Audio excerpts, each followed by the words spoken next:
नमस्कार, जोहार झारखंड देख रहे हैं आप। मैं हूं शुभी मिश्रा आपके साथ। बुलेटिन की शुरुआत बड़ी खबर के साथ करते हैं।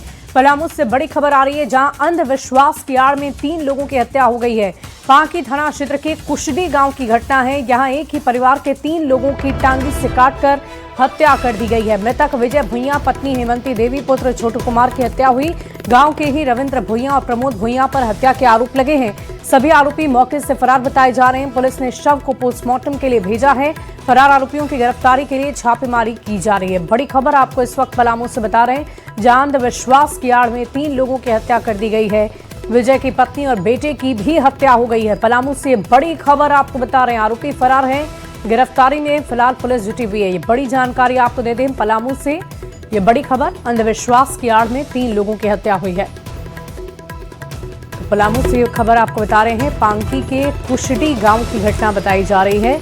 किस तरह का अंधविश्वास था और क्यों, किस वजह से मारा गया, इसको लेकर फिलहाल पुलिस पड़ताल कर रही है। जांच लगातार जारी है। टांगी से काटकर हत्या की गई है 3 लोगों की। विजय की पत्नी, बेटे की भी हत्या हो गई है। पलामू से ये बड़ी खबर आपको बता रहे हैं। आरोपी फिलहाल फरार बताए जा रहे हैं। गिरफ्तारी में पुलिस जगह जगह छापेमारी कर रही है, जुटी हुई है। और देखिए इस पूरी खबर की अधिक जानकारी के साथ पलामू से न्यूज़ 18 संवाददाता नीलकमल फोन लाइन पर जुड़े हुए हैं। नीलकमल, क्या अपडेट है आपके पास? पुलिस की तरफ से क्या कोई एक्शन अब तक लिया गया? देखिए, फिलहाल जो आरोपी हैं उनके खिलाफ पुलिस लगातार छापेमारी कर रही है। फिलहाल अभी उनकी गिरफ्तारी नहीं हो पाई है। हालांकि आपको बता दूं कि जिस तरह की ये घटना हुई है, कहीं न कहीं ये लंबे समय से ओझागुनी का आरोप लगाकर जो है ये हत्या की गई है। और जैसे ही पुलिस को इसकी सूचना मिली है, उसके बाद से पुलिस इलाके में छापेमारी शुरू कर दी है। लेकिन अभी तक पुलिस के हाथ में जो दोनों आरोपी हैं वो अभी गिरफ्त से बाहर हैं। जी चलिए, बहुत शुक्रिया नीलकमल हमारे साथ जुड़ने के लिए, तमाम जानकारी के लिए।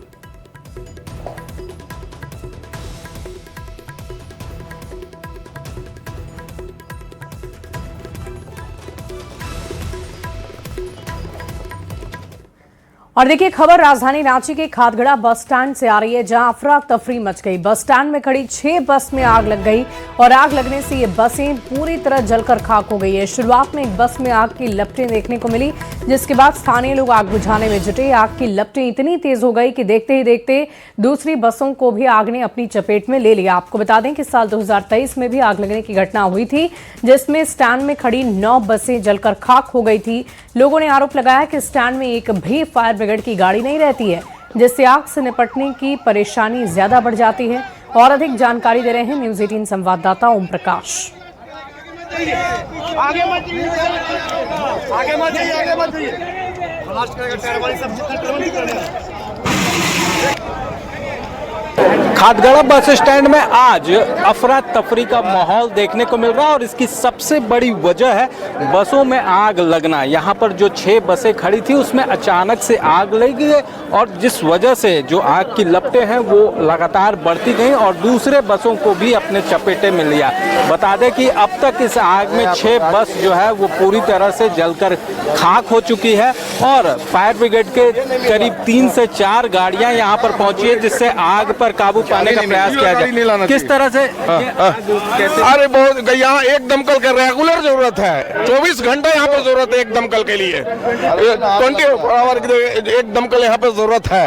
अगर दमकल यहाँ पे रहता तो ये इतना बड़ा हादसा नहीं होता। कैसे लगी आग? पहले आग कैसे लगी है तो मेरे को भी नहीं मालूम है कि आग कैसे लगी। पहले भी हो चुकी है। हाँ, पहले भी इस तरह के 2-3 मरतबा हो चुकी है यहाँ पे। एक बस तो बच गया, तो भी झारखंड पर्यटक है। हाँ, वो बच गया, नहीं तो भी चला जाता। झारखंड पर्यटक तो चली गया। हल्का माइनर पहले उसमें लगा था, अब उस पर आदमी अपने आप में कोशिश किया लेकिन नहीं हो पाया। मैंने अगेन टू अगेन मैंने लगते चला गया। अगर यही प्रशासन मैंने अग्निशामक गाँव पहले आ जाता, आधा घंटा पहले एक बस जाता, बाकी बस बच जाता। 50 लाख 60 लाख करोड़ों 1.5 करोड़ का गाड़ी यहाँ पर रहता है, कभी भी कुछ भी हो सकता है, इसलिए दमकल रहना जरूरी है। 1 महीना रहा था दमकल तब, उसके बाद चला गया, नहीं रहा। इसलिए बहुत जरूरी है, एक डॉक्टर भी चाहिए, हॉस्पिटल भी चाहिए।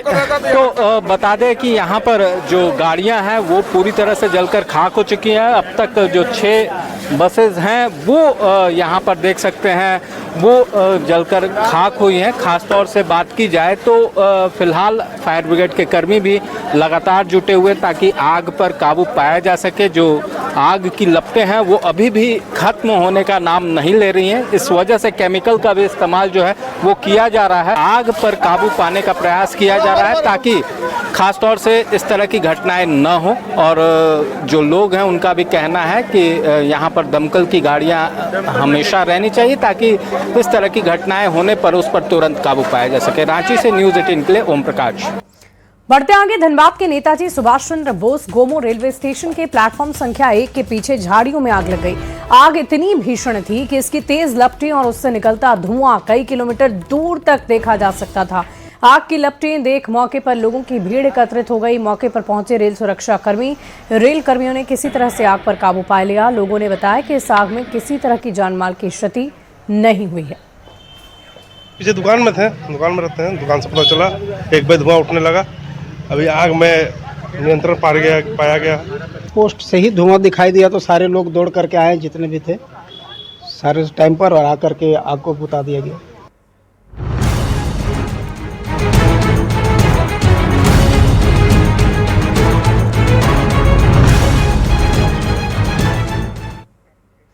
और देखिए, केंद्रीय बजट में झारखंड को बड़ी सौगात मिली है। केंद्रीय वित्त मंत्री ने रांची में मानसिक स्वास्थ्य के लिए 2 नए हॉस्पिटल की स्थापना और उन्नयन करने की बात कही है। साथ ही उत्तर भारत में निमहांस 2 यानी national institute of mental health and neuroscience E2 की स्थापना करने की घोषणा की है। तो ये झारखंड के लिए एक बड़ी उपलब्धि है और आज पूरे देश भर की निगाहें आम बजट पर टिकी हुई थी और झारखंड की नजर भी थी। इसी बीच झारखंड के लिए एक अच्छी खबर आई।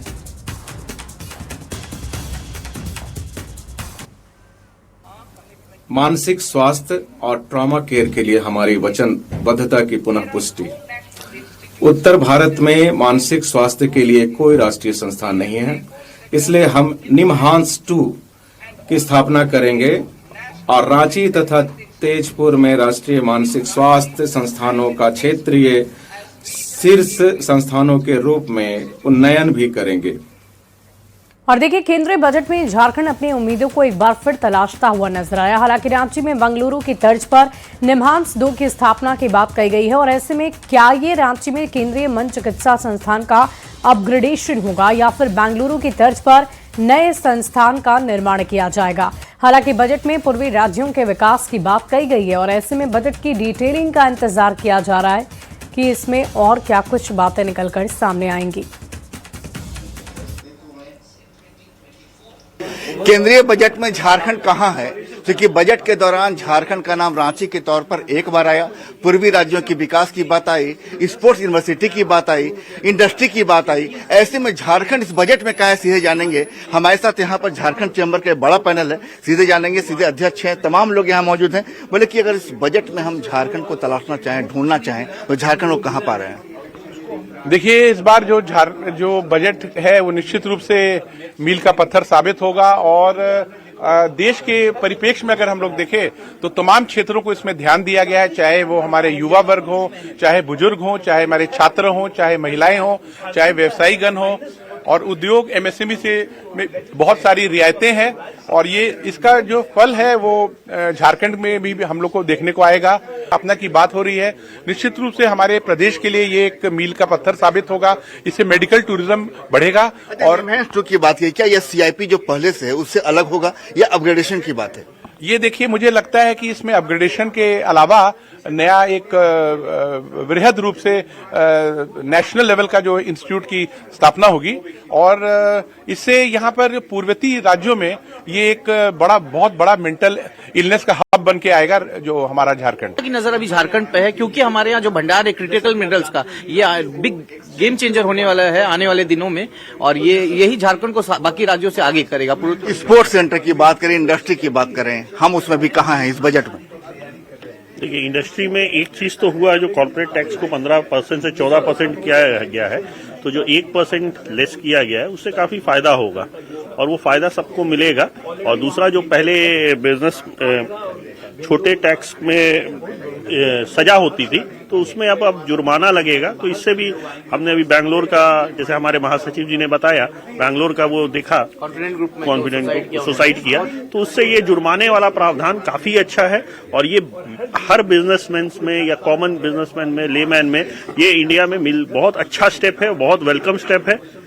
सेंट्रल से कि झारखंड को पर्यटन के ऊपर में बहुत कुछ मिलने वाला है। ठीक है, मेडिकल टूरिज्म ग्रोथ होगा जो सीआईपी के ऊपर डिसीजन आया है। आज सीआईपी का नेशनल लेवल पे नाम है, लेकिन अब उसका अपग्रेडेशन का जो बात है उससे वो इंटरनेशनल लेवल पे भी नाम आ जाएगा। और हमारे यहाँ पे देश विदेश से लोग आते हैं तो हमारा जो एयरपोर्ट है वो इंटरनेशनल हो जाना चाहिए, उसकी बहुत उम्मीद थी। अगर बजट की बात करें तो वास्तव में बजट में झारखंड के लिए थोड़ा है कि बहुत ज्यादा की जरूरत है। कैमरामैन संजीव तिवारी के साथ संजय कुमार सिन्हा, न्यूज 18 रांची। केंद्रीय बजट पर नेता प्रतिपक्ष बाबूलाल मरांडी ने बड़ा बयान दिया है। न्यूज 18 से बातचीत में बाबूलाल मरांडी ने कहा कि केंद्रीय बजट में राज्य सरकार के विकास को लेकर बहुत मौके हैं, बस राज्य सरकार को उसे समझने और उस पर काम करने की जरूरत है। वित्त मंत्री राधाकृष्ण किशोर के 1,36,000 करोड़ के बकाये की मांग पर बाबूलाल ने कहा कि अगर पिता ने कर्ज लिया है तो बेटे को सबूत दिखाकर उस कर्ज को वापस मांगने का नियम है, न कि बिना सबूत के आधार पर ही कर्ज की बात को लगातार कहते रहना। नेता प्रतिपक्ष बाबूलाल मरांडी से बातचीत की है न्यूज 18 संवाददाता संजय कुमार सिन्हा ने। बजट में झारखंड कहां है, क्योंकि बजट के दौरान झारखंड का नाम रांची के तौर पर एक बार आया, पूर्वी राज्यों के विकास की बात आई, स्पोर्ट्स यूनिवर्सिटी की बात आई, इंडस्ट्री की बात आई। ऐसे में झारखंड इस बजट में कहा है, सीधे जानेंगे। हमारे साथ यहाँ पर झारखंड चैम्बर का बड़ा पैनल है, सीधे जानेंगे, सीधे अध्यक्ष हैं, तमाम लोग यहाँ मौजूद हैं। बोले कि अगर इस बजट में हम झारखंड को, हमारे साथ यहाँ पर नेता प्रतिपक्ष बाबूलाल मरांडी जी, हम सीधे जानेंगे कि सर इस बजट में झारखंड को तलाशने की कोशिश हो रही है। देखिए, मैं तो कहूँगा कि केंद्रीय बजट में इतना कुछ दे रखा है, अब कौन प्रदेश कितना ले सकता है निर्भर उस पर करता है।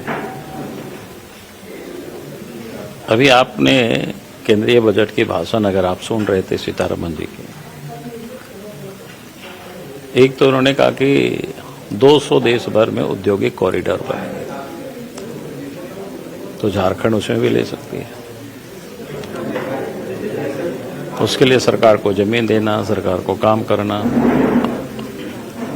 एमएसएमई के सेक्टर पर भी काफी फोकस किया गया, यानी उत्पादन पर विशेष जोर दिया गया। मेडिकल टूरिज्म की भी बात हुई, उसको भी सरकार प्रोत्साहित करेगी, जहां पर रोजगार की असीम संभावना है। 1,36,000 करोड़ का जो बकाया है, उसकी बात फिर सामने आई है कि झारखंड को पैसा मिल नहीं रहा है। मैंने तो बार बार कहा है, विधानसभा में भी मैंने कहा कि भाई 1,36,000 या जितना भी है बकाया, भाई एक बार आप राज्य के लोगों को बताइए कब का, किस किस मद का क्या बकाया है, ताकि पूरे राज्य की 4 करोड़ के करीब आबादी है, सब लोग आवाज उठाएंगे, हम भी आवाज उठाएंगे। लेकिन ये तो पता होना चाहिए ना, अब कोई हमारे पास आ जाए कि भैया आपके बाबूजी ने हमसे इतना कर्जा लिया था, हमको लौटा दो, हम ऐसे नहीं देंगे ना। कोई भी तब तो लोग मांग करेंगे। अब बोलेंगे कि भैया तुमसे मेरे बाबूजी ने लिया है तो कब लिया है, किस काम के लिए, कुछ तो बही खाता लिखे होंगे ना कि अमुक तारीख को ये काम था, उस समय आए थे। बही खाता दिखाएंगे तब देंगे, या तो बही खाता, ऐसे कौन देगा भाई, तब तो कोई भी बोलते रहेगा पूरे देश के लोग, राज्यों से। आज तक ये नहीं देखा। हम बोले कि चलो भैया हमको मत दिखाओ, हम भी मदद करेंगे, राज्य की जनता। आपको तो अखबार में इतना विज्ञापन छापते हो, पैसा खर्च करते हो, एक दिन फुल पेज में वही छपवा दीजिए ना, 2-3 पन्ना में आइटम वही छपवा दीजिए, डेट वही छपवा दीजिए। और मैं दावा करता हूं, हम प्रधानमंत्री नरेंद्र मोदी जी के साथ मिल करके हम उनसे बात करेंगे। नेता प्रतिपक्ष बाबूलाल मरांडी साफ करे कि झारखंड को अपना अवसर खुद ढूंढना होगा, बजट ने मौका बहुत दिया है। खैर, मैं संजीव तिवारी के साथ संजय कुमार सिन्हा, न्यूज 18 रांची। और देखिए, इस बार के आम बजट में मेडिकल सेक्टर में कई छूट दिए गए हैं। कैंसर की 17 दवाइयां सस्ती हो गई है। रांची रिम्स ऑन्कोलॉजी विभाग के डॉक्टर इस फैसले की तारीफ कर रहे हैं और उनका कहना है कि इससे मरीजों को काफी राहत मिलेगी। सीतारमन जी ने कहा है, जो कि कैंसर मरीजों के बहुत ही राहत पहुंचाने वाला है, क्योंकि कैंसर के मरीज मोस्टली गरीब तबके के होते हैं और उन पे दवाइयों का अतिरिक्त बोझ बढ़ के उनके ट्रीटमेंट में काफ़ी हमें बाध्यता आती थी।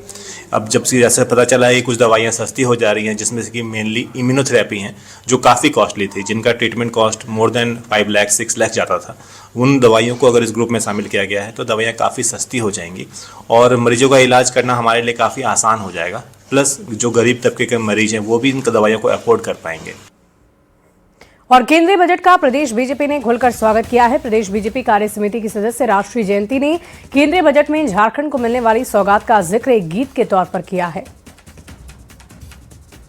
एक स्वास्थ्य पर जोर देना है, रांची का भी ध्यान बजट में रखना है, टेक्सटाइल इंडस्ट्री को बढ़ावा देना है, 2000 पर्यटन स्थलों को बढ़ावा है, 1000 गाइड को प्रशिक्षित करना है, रोजगार को बढ़ावा देना है, टियर 1 टियर 2 को विकसित करना है, 2047 विकसित भारत का बजट बनाना है, सपना सबका सच कर दिखाना है।